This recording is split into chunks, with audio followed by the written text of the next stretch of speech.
Pin कौन generate कर सकता है? कौन कौन से कोर्सेज के लिए पिन जनरेट करनी है? क्या मुझे अलग अलग कोर्सेज के लिए अलग अलग पिन जनरेट करनी है? पिन जनरेट कैसे करें? अगर पिन जनरेट करते टाइम एरर आई तो फिर क्या करना है? और पिन जनरेट करने के बाद कौन सी डेट को कौन सी प्रोसेस करनी है? ये सारे क्वेश्चन के आंसर लेके आपके सामने मैं हाजिर हूँ, राकेश मेवाड़ा, और आप देख रहे हो ड्रीम स्पिरिट ऑफ कॉमर्स। सबसे पहले आपका जो क्वेश्चन है फ्रेंड्स कि ये पिन कौन जनरेट कर सकता है, तो ये पिन जनरेट करने के लिए जो स्टूडेंट है वो जीएससीबी में एचएससी पास होना चाहिए, और जीएससीबी का एचएससी पास स्टूडेंट ही ये पिन ऑनलाइन जनरेट कर सकता है। मतलब सीबीएसई और अदर बोर्ड के स्टूडेंट के लिए अभी ये प्रोसेस वैलिड नहीं है। उनके लिए जो प्रोसेस है ये कुछ दिनों बाद शुरू होने वाली है। अभी जो प्रोसेस शुरू है वो जीएससीबी के एचएससी स्टूडेंट के लिए ही वैलिड है। तो आपका जो पहला क्वेश्चन था उसका आंसर यही है कि जीएससीबी के एचएससी पास स्टूडेंट के लिए ये पिन जनरेशन एप्लीकेबल है। फ्रेंड्स, सेकंड क्वेश्चन, कौन कौन से कोर्सेज के लिए ये पिन जनरेट करनी है? तो मैं अभी डिस्प्ले पे कोर्सेज के नाम रख रहा हूँ, आप वहाँ पे देख लो। इतने सारे कोर्सेज के लिए ये पिन जनरेट करनी है, इतने सारे कोर्सेज के लिए आपको एक ही पिन जनरेट करनी है। तो ये सारे कोर्सेज के नाम जो आप डिस्प्ले पे देख रहे हो वो कोर्सेज के लिए आपको ये पिन जनरेट करनी है, और सबके लिए एक ही पिन जनरेट करनी है।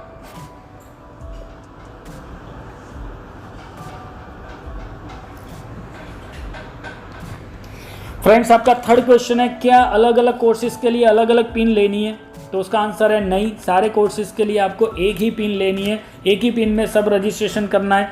जैसे कि अगर किसी स्टूडेंट को एमबीए करना है और वो ऐसा सोच रहा है कि अगर एमबीए में नंबर नहीं लगा तो बीकॉम करना है, तो उसको एमबीए के लिए अलग पिन, बीकॉम के लिए अलग पिन नहीं लेनी। एक ही पिन में जो सिलेक्शन होगा उसमें सबसे पहले उसको एमबीए डालना होगा और उसके बाद उसको बीकॉम डालना होगा, बीकॉम की कॉलेज डालनी होगी। तो इस हिसाब से उसको नंबर मिलेगा, या तो एमबीए में मिलेगा, अगर अच्छे नंबर अच्छे मार्क्स है तो एमबीए में मिलेगा, अदरवाइज उसको बीकॉम में एडमिशन मिल जाएगा। तो इसका मतलब ये है कि एक ही पिन आपको लेनी है, अलग अलग पिन नहीं लेनी है। उसके बाद आपका क्वेश्चन नंबर 4, प्रोसेस कैसे करें, ऑनलाइन प्रोसेस कैसे करें? तो ऑनलाइन प्रोसेस के लिए आपकी जो फीस है 125 है। उसके लिए जो पिन लेनी है वो कोई कॉलेज, यूनिवर्सिटी या बैंक से आपको नहीं मिलने वाली। पिन आपको ऑनलाइन ही लेनी है, ये पिन आपको ऑनलाइन ही लेनी है। वो कैसे प्रोसेस करनी है मैं अभी ये वीडियो में आपको एक्सप्लेन कर रहा हूँ कि वो आप प्रोसेस कैसे करेंगे। बट एक दो चीज़ है जो मैं आपको बता दूँ कि वो जो आप फीस पे करोगे उसके बाद जो आपको रिसिप्ट मिलेगी वो पीडीएफ में मिलेगी। इसकी आप प्रिंट निकलवा सकते हो। प्रिंट आपको संभाल के रखनी है। उसमें खास जो पिन नंबर आपको मिलेगा, जो पिन नंबर मिलेगा वो आपको संभाल के रखना है। वो पिन नंबर आपको किसी को देना नहीं है। अगर आपने वो पिन नंबर किसी को दे दिया तो शायद वो पिन नंबर से वो इंसान या वो स्टूडेंट अपना फॉर्म भर सकता है। तो आपको ध्यान रखना है, आपको वो पिन किसी को नहीं देना है। तो अब हम स्टार्ट कर रहे हैं कि ये पिन ऑनलाइन कैसे प्रोसेस करेंगे पिन लेने के लिए। ऑनलाइन प्रोसेस के लिए गूगल में आपको जाना है और वहाँ पे लिखना है गुजरात यूनिवर्सिटी। तो आप गुजरात यूनिवर्सिटी के वेबसाइट पे आ जाओगे। अगर आपको लिंक चाहिए तो मैं नीचे डिस्क्रिप्शन में रख रहा हूँ, तो आप वहाँ जाके डायरेक्ट क्लिक करोगे तो डायरेक्ट गुजरात यूनिवर्सिटी के पेज पे आप आ जाओगे। अभी आपको जाना है गुजरात यूनिवर्सिटी पे स्टूडेंट में, और स्टूडेंट में क्लिक करोगे तो सेकंड नंबर का ऑप्शन आएगा, वो है एडमिशन। तो एडमिशन में क्लिक करनी है। एडमिशन में क्लिक करने के बाद आपके डिस्प्ले पे आएगा online pin for admission 2020। Apply में जाना है। अप्लाई में बीकॉम में क्लिक करना है।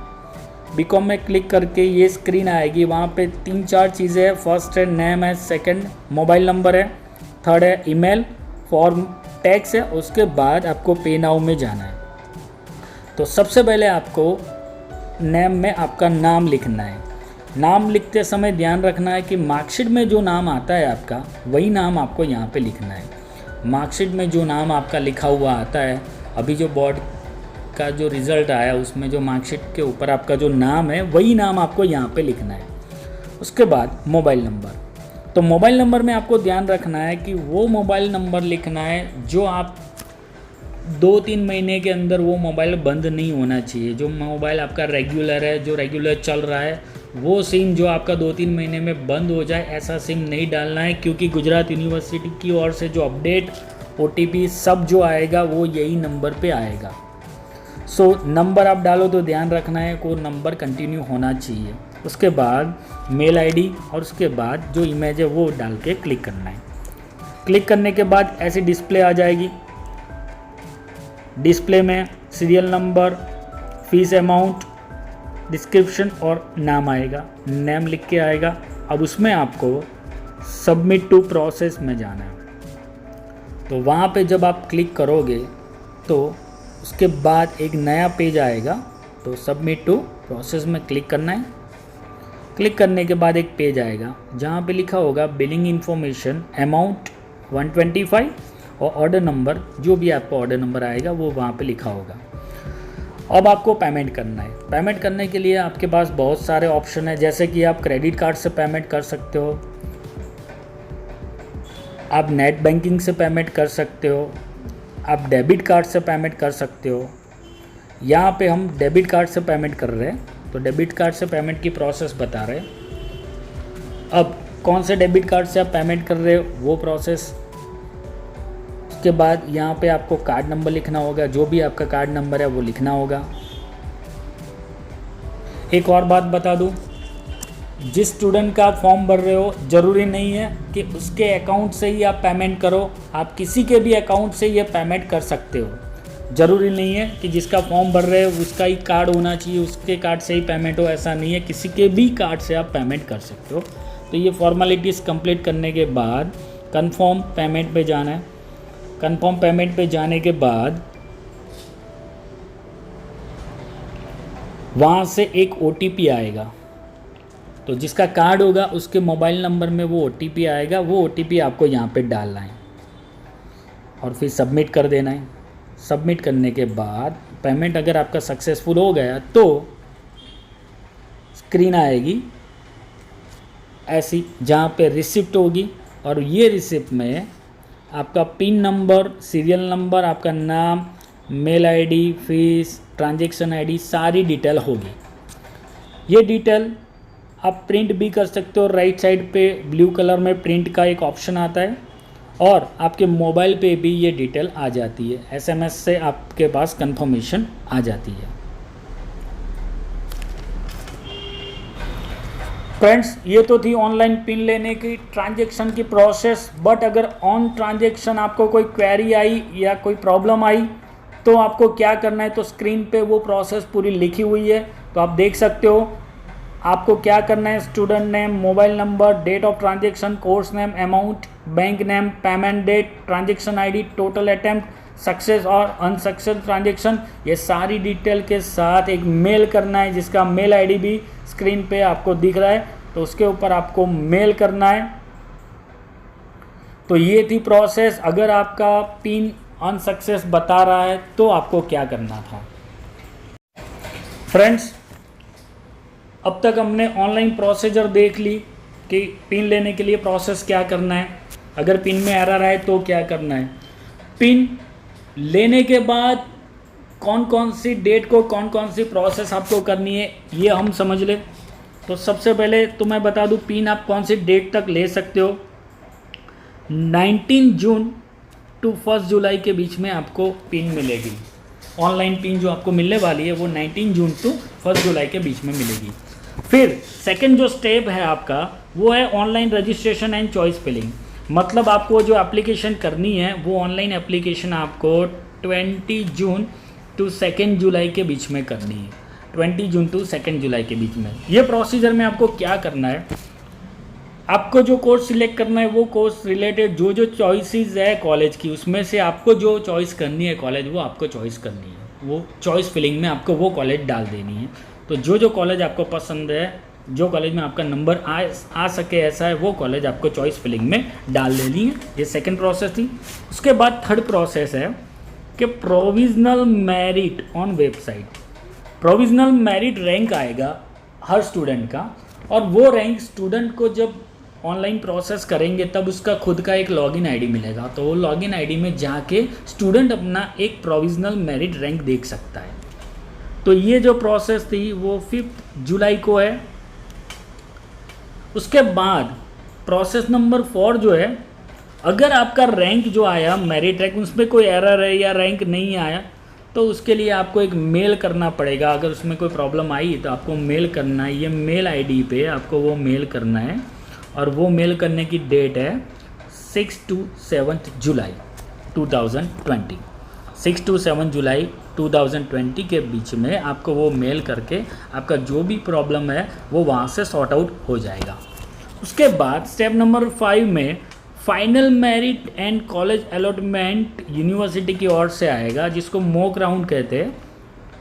वो 12 जुलाई 2020 को आफ्टर 5 PM शाम को 5 बजे के बाद आएगा। तब आपको पता चलेगा कि आपका नंबर अप्रॉक्सली ये कॉलेज में आ सकता है। उसके बाद अगर कोई कॉलेज में आपको नंबर दे दिया और आपको वो कॉलेज में नहीं जाना है तो आप उसके बाद 13 और 14 जुलाई को वो चेंज कर सकते हो। आपकी जो चॉइस फिलिंग है वो फिर से कर सकते हो। अब वो चॉइस फिलिंग करने के बाद फाइनली जो जिसको हम फर्स्ट फाइनल बोलेंगे वो फाइनल स्टेप नंबर 7 है, वो आएगा 17 जुलाई 2020 को। 17 जुलाई 2020 को जहाँ पे आपको फाइनली कौन सी कॉलेज अलॉट कर दी गई है वो राउंड मतलब वो लिस्ट मिल जाएगा शाम को 5 बजे के बाद। यहाँ पे आपको पता चल जाएगा कि आपका नंबर कौन सी कॉलेज में आया है। उसके बाद क्या करना है, उसके बाद आपको ऑनलाइन फ़ीस पे करनी है, या तो बैंक का लिस्ट होगा वहाँ जाके आप बैंकिंग आवर में फ़ीस पे कर सकते हो। बेटर है आप ऑनलाइन ही पे कर देना। और अगर जो कॉलेज में नंबर आपको मिला है वो आपको एलोवेबल है, मतलब आपको पसंद है या आपको मंजूर है वो नंबर जो कॉलेज में लगा है, तो वो कॉलेज में जाके आपको बाकी की प्रोसीजर कंप्लीट करनी है। जैसे कि ओरिजिनल डॉक्यूमेंट सर्टिफिकेट दे के वहाँ पे कॉलेज की जो फीस है वो पे कर देनी है। और वो जो टर्म्स है आपका वो 18 to 22 जुलाई के बीच में है। ये डेट के बीच में आपको कॉलेज में जाके एडमिशन ले लेना है। उसके बाद 24 जुलाई को वैकेंसी डिक्लेयर होगी। मतलब जैसे कि कॉलेज में जो एडमिशन है, सपोज़ कोई कॉलेज में 500 एडमिशन है, उसमें से 450 एडमिशन हो गए, 50 एडमिशन बाकी है, तो उसका जो लिस्ट आएगा, तो सारी कॉलेज का जो लिस्ट आएगा वैकेंसी सीट का वो 24 जुलाई को आएगा। उसके बाद नेक्स्ट राउंड की जो प्रोसेस है वो 25 जुलाई को होगी। 25 जुलाई को नेक्स्ट राउंड की प्रोसेस होगी। और यहाँ पे ऐसा लिखा है कि एकेडमिक टर्म है वो 1 अगस्त से शुरू होगा, बट चेंजेबल है, इसमें चेंज हो सकता है कोरोना की वजह से। तो ये थी सारी प्रोसेस जो आपको पिन लेने के बाद करनी है। तो पिन लेने के बाद सबसे पहला जो आपका स्टेप रहेगा वो ये रहने वाला है। सबसे पहले तो आपने पिन ले ली। पिन लेने के बाद आपका जो पहला स्टेप है वो ये है कि आपको 20 जून टू 2 जुलाई के बीच में online registration and choice filling करनी है। फ्रेंड्स, आपके परसेंट कितने और वो परसेंट के हिसाब से आपको कौन सी कॉलेज में लग सकता है नंबर, ये सारी डिटेल के साथ हमारा नेक्स्ट वीडियो आ रहा है। तो अगर आपने हमारी चैनल अभी सब्सक्राइब नहीं की तो कर लेना। हमारे नेक्स्ट वीडियो में आपको कौन सी कॉलेज में एडमिशन लेना चाहिए, कैसे परसेंट है आपके, उस हिसाब से आपको कौन सी कॉलेज सिलेक्ट करनी चाहिए, ये सारी डिटेल आपको नेक्स्ट वीडियो में मिल जाएगी। तो अगर आपने चैनल नहीं किया सब्सक्राइब तो कर लेना। ये वीडियो अपने दोस्तों को भी शेयर करना। And thank you for watching.